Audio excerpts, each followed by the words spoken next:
Today on the show, we're snacking before dinner because we're adults and we can have ice cream before our vegetables and no one can stop us.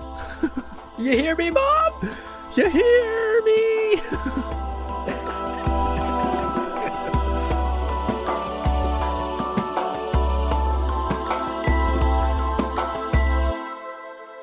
Welcome to Gom Jabbar, your guide to the iconic world of Dune. We'll be exploring the themes, philosophies, and characters found in the sandy depths of this vast universe, from Frank Herbert's groundbreaking novels to the adaptations on film and TV. My name's Abu. My name is Leo. And dear listener. Yes. Welcome. Hey. To this first of a new kind of episode we're experimenting with. You look great today. How's it going? Wait, what? Sorry, misread the scene. Yeah, we're trying out a new thing. This is a Spice Morsel episode. Very exciting. Very exciting. And look, before we explain, let's get the spoiler warning out of the way. Today's episode will contain spoilers from both Dune and Dune Messiah, the first two books in the series. Yes. Good thing we have book club episodes that cover the entirety of both book 1 and book 2. How convenient. What? That is crazy convenient. That's cool. So go check those episodes out if you haven't read those books. Get caught up and then come back and listen to this episode. Indeed. Now, what is this episode? Let's talk about it. If you've listened to the aforementioned book club, if you've gone on that journey with us, then you already know we like to end those episodes with some rapid-fire spice morsels. You know, small bits of kind of deep-cut Dune lore pulled often from the Dune Encyclopedia or crazy etymological research on my part. Yeah. Random ferret facts from last week's episode. Now, many of you have written to us about how much you enjoy the morsels. And in fact, Thomas Jordan, listener, what's up? What up, Thomas, suggested an entire episode of morsels. Said, I like it. Give me a whole dinner of appetizers. Yeah, hell yeah. Gyoza, 1,000 gyoza, give me. And that's what today is. We're going to be doing an entire episode of Spice Morsels, exploring the nooks and crannies of the Dune universe, little topics that maybe couldn't justify an hour, no matter how much we do like to talk about things. That's true. The morsels we're going to do in these kinds of episodes are often parts of Dune lore that aren't quite big enough to have their own dedicated episode, but they're still super fun world-building details that we love, and it's the small details that really make this universe spectacular. So they're still worth talking about. Indeed. Very much so. So, without further ado, let's jump into it. Let's get into our first of the Spice Morsels. First up, we have Wanna. Yeah. So, Wanna Marcus is the late wife of the Sook Doctor Huey Wellington. Indeed. Who we all know very well from the first Dune book. 1,000,000 deaths is not enough. 1,000,000 deaths is not enough for Dr. Huey. And Wanna is actually the key reason for his betrayal against the Atreides. Right. That we know as well from the movie and the book. What we don't know a whole lot about is Wanna herself. Indeed. And thus we wanted to dedicate this morsel to learning more about her. Who is she? What's her story? The Dune Encyclopedia tells us that Wanna is a talented Bene Gesserit adept, and according to Mohiam's journals, she was especially skilled in truth trance and truth saying. So naturally, Wanna was being trained for a future role as a potential truth sayer, and perhaps even a position on the Cogita Vera Council, which a quick search in the encyclopedia explains is a council of truth sayers within the Bene Gesserit, sort of like a truth sayer committee within the organization. Oh, that's fun. Nice little career path for her. Yeah.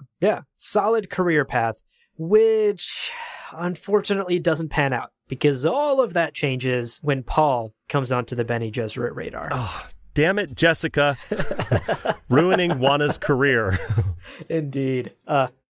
Now, Mohiam upon Paul's birth kind of entering into the equation and their whole, 10,000-year plan being fucked up, wanted to move quickly to ensure the arrival of the Kwisatz Haderach.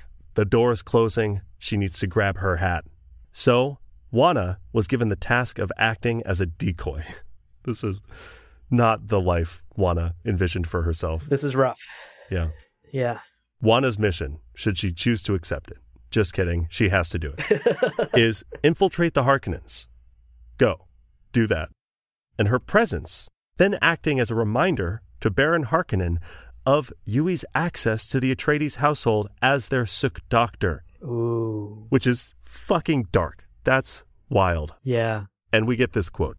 The scheme turned on the strength of Yui's love for his Bene Gesserit wife and the extent to which he could be depended upon to protect her from harm. End quote. So, Juana would act as the catalyst that brings about the entire Harkonnen plot, and it was all part of a larger Bene Gesserit plan to clear a path for the Kwisatz Haderach.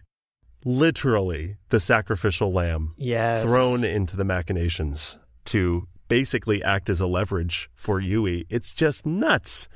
Like a literal pawn on the chessboard. It's awful. Yeah. Oh, Juana. It's wild. Truly the sisterhood back here pulling strings from behind the curtain. How did Juana feel about all of this, though? Well, for her part, Juana was completely loyal to the sisterhood. To the very end. She carried out this mission without question. The Bene Gesserit actually told Juana that she was specifically chosen for this suicide mission because of, quote, her courage, her record of obedience, her special training, and her exquisite gifts, end quote. A lot of flattery in there. I feel like the obedience was the one they really cared about. Yeah, that really comes out of there. It's like an obvious outlier. Yeah. Her courage, she was great, nice, totally. She's a slave to our whims. And also, she was really good at origami. It's like, okay, I think that third one, though, felt a little different. Right. One of these is not like the other. Yeah. Obviously, this is a bit of flattery. It sounds like a crock of shit. But to be fair to the Bene Gesserit, the Dune Encyclopedia tells us that Juana's death was mourned with genuine sorrow. So I guess some of the Bene Gesserit did genuinely feel bad for turning her into a sacrificial lamb. Thank goodness for that, at least.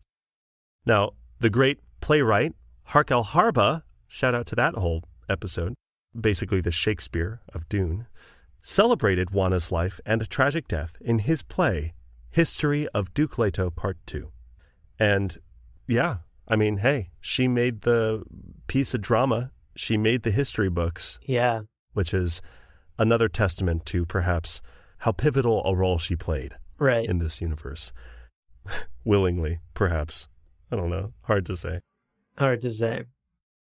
Now, the last bit we have on Juana here is something we don't know, actually. Because while we're given all this information in the Dune Encyclopedia, the encyclopedia doesn't tell us much about her actual relationship with Dr. Yui. What we can assume, though, is from the way that Yui remembers her in the first book, it was probably a genuine and loving marriage. Like, he wouldn't be pining over her if it was a horrible marriage where they were arguing or she was absent all the time. So you have to imagine that there was passion and love and care between the two of them for the time that they were together. It is, however, again, there's like this undercurrent beneath all of that. It's sad to consider how the Bene Gesserit manipulated that love and care, though. They used Juana and they manipulated Yui's love for her to bring about this plan, ultimately for their Kwisatz Haderach. Right. So that's sort of the underlying tragedy of all of this. Both Juana and Yui were seemingly played by the Bene Gesserit for a larger plan that neither of them were truly a part of. Right. Juana was perhaps a little complicit in it, but poor Yui, only the victim here. Well, off to a grim start. Let's move on to our next morsel. Yeah. Fremen sculpture the eyes of Muad'Dib. Ooh. I love this. Love it. Super cool. So, 2 years after Paul walked out into the desert, a Fremen delegation proposed building a monument to Muad'Dib in the gap left by his atomics on the shield wall, which is incredible. Now, the delegation noted that the crumbled remains of the west side of the wall looked kind of like a human face, which is just a fascinating coincidence. Yeah. And being the superstitious group they are, the Fremen interpreted this as a sign from Shai-Hulud that a giant Mount Rushmore-style head of Paul should be carved there, looking out over the desert. Love it. Amazing. Just like such a bold vision. Also that this is the gap caused by his atomic explosion that he used to break the shield wall. Incredible. Incredible. The Dune Encyclopedia tells us that the workers used a traditional Fremen technique called wind etching to carve the monument. Quote, areas to be protected were to be covered with sheets of plasteel, thus allowing the sandstorms from the desert side of the wall to grind away the exposed areas. End quote. So fascinating. Also, so fucking slow. Are you kidding me?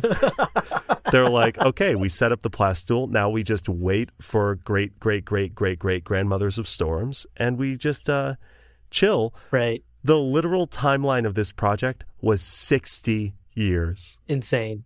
Nuts. But also canonical. The Fremen are patient. The Fremen are patient people. Right. Even 60 seems fast to me, right? Like, yeah, carving stone through the method of, I don't know, natural erosion? Waiting. Like, that shit takes hundreds of years. So it is also a testament to the weather of Arrakis that they had, they could get through it in 60. That's how much erosion is happening on this planet at all times. Wow. Yeah, it's true. Unfortunately. Oh, no. The project faced backlash, Leo, from the very start. What? There were naysayers. Naysayers? Saying nay? Saying nay. And they weren't horses. They weren't even Thorses. They weren't Thorses. Thorses. Famous naysayers. Many of the desert Fremen were against any sort of depictions of human form. Again, they're a superstitious bunch. But particularly, they were against depictions of the Messiah himself, of Paul. Right. And I liked this detail because this is very Muslim of them. In Muslim religion and traditions and cultures, the Prophet Muhammad is not allowed to be depicted in any form of art. So this very much aligns with that ideology. Nevertheless, the project got underway in 10,218 AG and continued for a couple of years until this backlash, this outcry, grew so loud that for safety reasons, basically, they had to put it on hold. Right. They were like, okay, let's just kind of leave off where it is now and wait for people to chill out and then revisit the project in a few years once people have forgotten about it. Unfortunately, again, the project was never again continued. And so, a half-finished sculpture of Muad'Dib's face looked out over the desert until it was destroyed.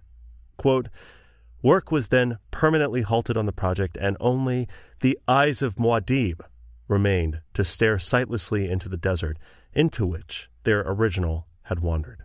End quote. Wow. Just the symbolism of that. Love that. Yeah. Yeah. I mean, again, this is like Paul, his privileged royal life eroded by the violent natural forces of Arrakis, now blind and sightless, looking out into the desert, this desolate wasteland, but also that contains the potential for the future of humanity. Yeah. Dope. Fucking cool. Incredible. My art degree is so happy. It's working out great. Also, I love this little fun fact you put in the script here. If you happen to own the first edition paperback of Dune Messiah, the monument to Muad'Dib is actually on the cover. Art by Jack Gauguin. Gauguin. Goffin? It's a GH, so it could be one of 19 pronunciations. And the monument to Muad'Dib apparently also makes appearances on many other covers over the years. Yeah. Which is super cool. Yeah, so if you need a visual of what this could look like, check out some old Dune Messiah covers. It's actually the ebook that I use, has this old weird cover of Paul Muad'Dib's eyes, this monument. So it's cool to see this tiny detail make its way to the cover of the book. How fun. Super neat. Okay, let's take a quick short break here, folks, but don't go anywhere because the plate is not empty. We got some more morsels to eat, and we're part of the hashtag Clean Plate Club, so we'll see you in a minute. Welcome back, everybody. Pick up your utensils again. We're getting back to eating. Up first, we have Inkvine. Ooh, Inkvine. Now, Gurney Halleck, famous, hot man. No, he's described as ugly, but he fucks. It's canonical. He fucks, described, he fucks, as having an Inkvine scar along his jaw, which, as we covered in our Gurney episode, he received from an Inkvine whip during his time in the Harkonnen slave pits. Oh, it's also Beast Raban's whip, wasn't it, specifically? It was, yep. Yeah. So, shout out to the, opening scene of Beast Raban walking with a whip on his little belt thing. Right, from the movie. Yeah. Now, the Dune Encyclopedia tells us that Inkvine is a, quote, parasitic vine native to Giedi Prime, used since the planet was first settled as a whip. The vine grows on any surface, clinging to it by producing a compound which includes hydrochloric acid and several different types of poisons, end quote. So the acid allows the Inkvine to penetrate solid rock or glass, and then the poisons also kill the host, which, God, that just does sound like something that would come from Giedi Prime, doesn't it? Yeah, for real. Super on brand. So several different types of poisons covering its bases. It's like, one is not enough. Hilariously, this chapter in the Dune Encyclopedia seems like it was written by Harkonnen, because this is what it says next. Quote, when used as a whip, the Inkvine can be a very convincing argument against laziness or misbehavior. End quote. Jesus. All right. It's like, Jesus, who wrote this? Harkonnen? Goddamn. Yeah. The encyclopedia adds a little more detail to that. When an Inkvine whip strikes flesh, it punctures the skin and injects a few drops of that aforementioned acid and poison under the skin. This causes an intense burning pain that lasts for several hours. Goddamn. But wait, there's more. Sure, of course. Of course. That intense burning eventually goes away, thankfully. Okay. Maybe you use some sort of balm to deal with it. But the skin is often left permanently discolored, and a low-level ache at the spot where it hit can last up to 6 years. Oh my God. 6 years? 6 years! Good heavens. For me, honestly, that recontextualizes that whole scar on Gurney's face. Yeah. Who knows how long Gurney's fucking face has been hurting? Yeah. Can you imagine? I mean, if he was a young man when he got that, that's also like a developmental period of his life where he just had pain in his face. Right. Every day for 6 years. Wild stuff. Brutal. All right, we're almost through our set of morsels today. One more to go. It's another deadly poisonous morsel. Yes, this one is also on brand. I figured, hey, we're talking about the Harkonnens. We should talk about another one of their favorite tools. Makes the sort of Clean Plate Club thing kind of a threat that these last two morsels are poisonous. Our literal poison, right? Yeah. Chaumurky is our last morsel for today. This is a term you might be familiar with. It comes up quite often throughout all of the Dune books. Right. And the Dune Encyclopedia tells us that it's, quote, one of the most famous and popular poisons of the Old Imperium, often used by assassins. Chaumurky was a colorless and odorless liquid nearly always administered in drinks. End quote. Okay, cool. Yeah. Rad. Rad. So Chaumurky is extremely difficult to detect, as the encyclopedia has told us. And it also explains that Chaumurky kills its victims in mere minutes. So this is no slow acting poison that'll get you in a month or that'll wear down your organs over the course of a few years. This is a poison that will kill you in mere minutes after you ingest it. Horrifyingly, no known antidotes exist to Chaumurky. None. But there are rumors that claim a few homegrown primitive antidotes may work in counteracting the poison. And for me, this really took me back to when my grandma, my Pakistani grandma. Yeah, when you were poisoned. I was poisoned, right. Used to just put 7-Up and milk and mix it up in a glass for me. What? As this is real. Yeah. Ask any brown person. As a remedy to basically any illness. 7-Up. 7-Up in cold milk. Milk and 7-Up mixed it up in a glass. Okay, almond milk. As effective, less effective? I don't think my grandma knew about almond milk. So she was just giving me I want to know how this home remedy would be updated in 2022. Right. There's got to be a more updated version of the remedy. But back when I was younger, and when I would have tummy aches or anything, if I had the flu, a sore throat, a cold, stomach ache, I was puking, I had diarrhea, should be 7-Up in milk, kiddo. Let's do it. Oh, I've got this. I've got exactly the solution for that specific problem. Is it a can of 7-Up and some milk? Yep. You fucking madman. We're doing it again. We're doing it again. So that's what this part in the Dune Encyclopedia made me think of, is there's grandmas out there in the Dune universe mixing 7-Up and milk together to combat Chaumurky. Oh my God. That's phenomenal. I need to try that. I'm so curious about the taste. Okay. Wow. I'm going to get fixated on that. So let's finish this morsel up. Y'all might actually remember a victim of Chaumurky that we've talked about on this podcast, and that is Emperor Elrud the Ninth. Hey! Yay! The father of Shaddam IV. So we know that Shaddam himself was potentially responsible, allegedly responsible. Alleged. It was never confirmed because Count Fenring is very good at his job. Responsible for the poisoning, although it was Count Fenring himself who actually administered the poison in the spice beer that Elrud loves so much. 7 Imperial agents were executed because of Elrud's death, and notably, none of them were either Shaddam or Fenring. So, the perfect crime executed over a span of a while. Also, I think Fenring didn't do a slow-acting poison. It was administered in small doses over time, so it would just look like aging and dying naturally. Yeah. Very, very cool. Very tricky. Now, the Dune Encyclopedia hilariously sums up how widespread and effective Chaumurky was in the Imperium with the following quote. Quote, "The list of the distinguished victims of Chaumurky is too long to cite here." End quote. It's just too many people. Who died from it? Too many. Too many, yeah. Mind you, this is a 700-plus page encyclopedia. Yeah. The very definition of nothing is too long for us to fucking include in this.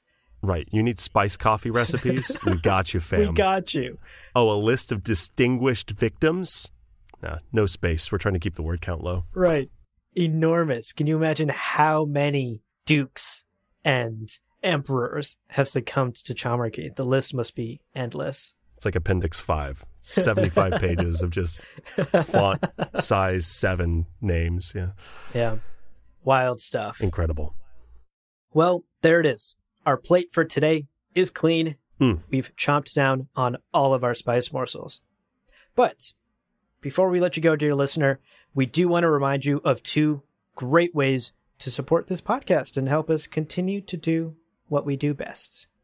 Indeed. Now, the first thing, kind of a one-off, you want some cool Dune stuff? Things that are related to Dune? You a fan of Dune? We have Dune-themed merchandise.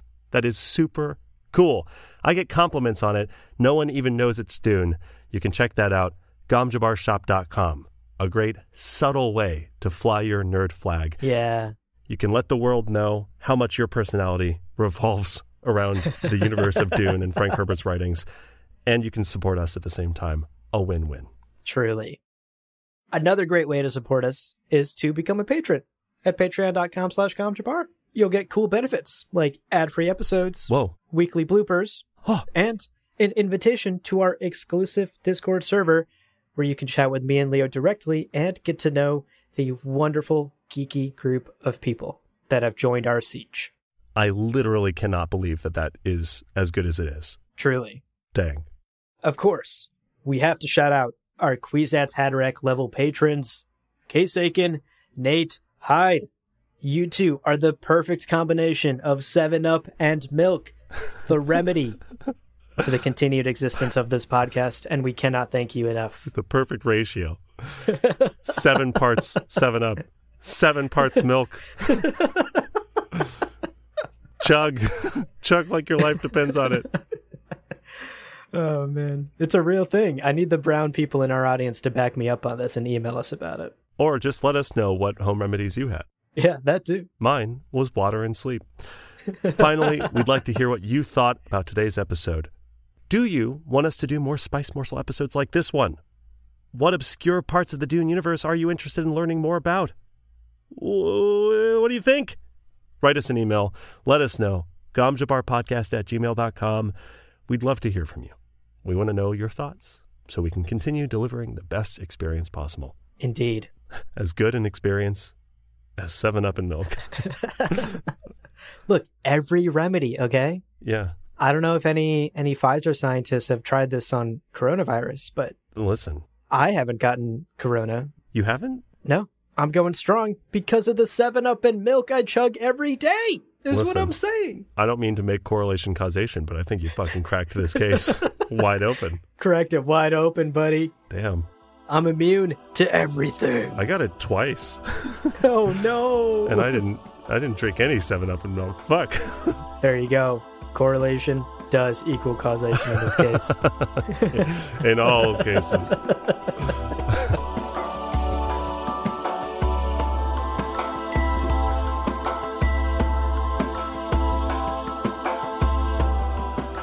Well, friends, there is no real ending. It's just the place where you stop the recording.